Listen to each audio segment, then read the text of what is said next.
Assalamualaikum warahmatullahi wabarakatuh. Saya Sofi Nurul Hikmah, kelas NR4, Prodi PG PAUD di Universitas Pancasakti, Bekasi. Di video ini, saya akan menjelaskan mengenai faktor yang mempengaruhi perkembangan fisik seorang anak. Nah, pertama-tama, apa yang dimaksud dengan perkembangan fisik? Perkembangan fisik adalah perkembangan yang berkaitan dengan tinggi dan berat, serta bentuk tubuh, juga perkembangan otak. Nah, itu perkembangan fisik. Kemudian, faktor-faktor yang mempengaruhi perkembangan fisik seorang anak. Yang pertama, pola asuh orang tua. Pola asuh orang tua merupakan faktor yang mempengaruhi perkembangan anak usia dini. Sejak dini, anak-anak yang mengalami salah pola asuh akan mengalami berbagai macam masalah psikologi, seperti takut bertemu orang lain, tidak percaya diri, mudah merasa takut, dan khawatir, serta berbagai masalah lainnya. Pola asuh orang tua adalah faktor yang mempengaruhi perkembangan anak dari segi mental, fisik, sampai kecerdasan intelijensi. Yang kedua, lingkungan sekitar. Nah, lingkungan sekitar, tumbuh kembang anak memiliki peran penting pada masalah faktor yang mempengaruhi perkembangan anak usia dini.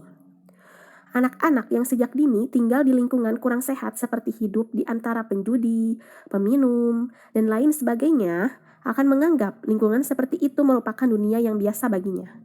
Ia akan kesulitan menyadari bahwa hal-hal tersebut dapat memberikan pengaruh negatif dan menghalangi masa depannya. Anak-anak membutuhkan orang dewasa untuk dapat membedakan mana yang baik dan juga mana yang buruk.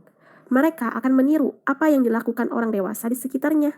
Jika anak tidak dikeluarkan dari lingkungan yang buruk ini, maka akan terus mengira gaya hidup yang buruk adalah yang paling tepat untuk mereka, ya.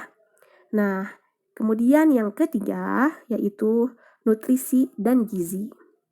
Nah, nutrisi dan gizi sangat mempengaruhi akan pertumbuhan sang anak.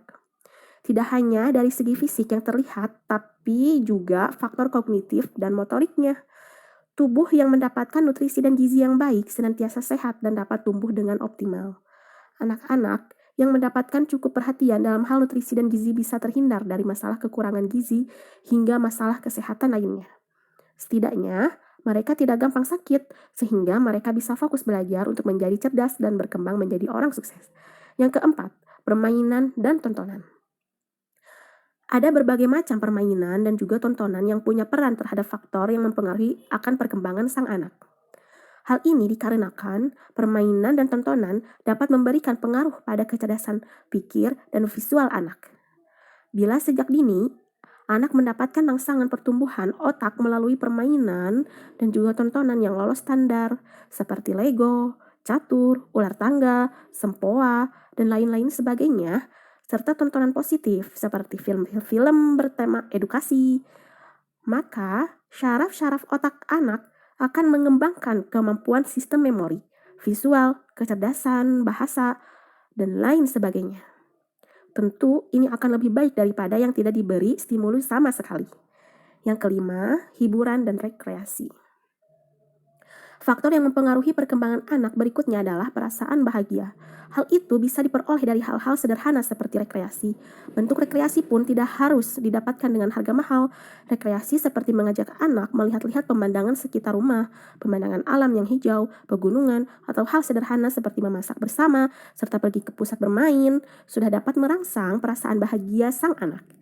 Ibu bisa mengajak anak ke kebun binatang atau ke taman bermain yang menyajikan beragam informasi mendidik. Nah, anak yang memiliki masa kecil yang bahagia memiliki harapan hidup yang lebih tinggi pada yang tidak. Mereka juga akan lebih berpeluang besar terhindar dari stres. Jarang dari anak-anak yang mengalami masa kecil bahagia bisa mengalami depresi. Sebab, sang anak memiliki kekuatan, ingatan atau memori bahagia yang bisa membangkitkan semangat hidup mereka lagi ketika sedang mengalami masalah. Oleh karena itu, rekreasi menjadi bagian dari faktor yang mempengaruhi perkembangan sang anak. Ibu perlu memperhatikan proporsi kehadirannya dalam kehidupan anak-anak. Rekreasi juga tidak boleh berlebihan, karena jika terlalu sering memberikan hal yang diinginkan sang anak, ini akan menjadi bumerang di mana anak jadi manja dan menganggap ibu akan memberikan apapun yang dia inginkan. Yang keenam, yaitu eksplorasi. Nah, sudah menjadi tanggung jawab ibu dan ayah untuk memfasilitasi anak bisa tumbuh cerdas sehingga mampu memecahkan masalahnya sendiri. Kelak, sang anak dapat menjadi anak-anak yang mandiri dan memiliki sifat mau menolong orang lain, bukannya merusak. Hal itu bisa dilatih sejak dini dengan cara mengembangkan kebiasaan eksplorasi pada sang anak. Nah, mengapa hal ini bisa menjadi salah satu faktor yang mempengaruhi perkembangan sang anak? Nah, jawabannya karena kebiasaan eksplorasi akan membiasakan anak untuk mengetahui dan mengenali lingkungannya. Dengan ini, dia akan memiliki kemampuan menyimak yang tinggi yang akan membantunya bersosialisasi dengan lebih mudah. Faktor yang mempengaruhi perkembangan anak ini memiliki peran penting dalam perkembangan emosional dan spiritual anak, yang berkorelasi dengan kemampuan membedakan antara hal baik dan buruk. Kedepannya, kebiasaan eksplorasi juga akan membantunya mampu menghadapi masalah alih mengeluh atau bergantung pada orang lain. Nah, mungkin hanya itu ya yang saya sampaikan. Wassalamualaikum warahmatullahi wabarakatuh.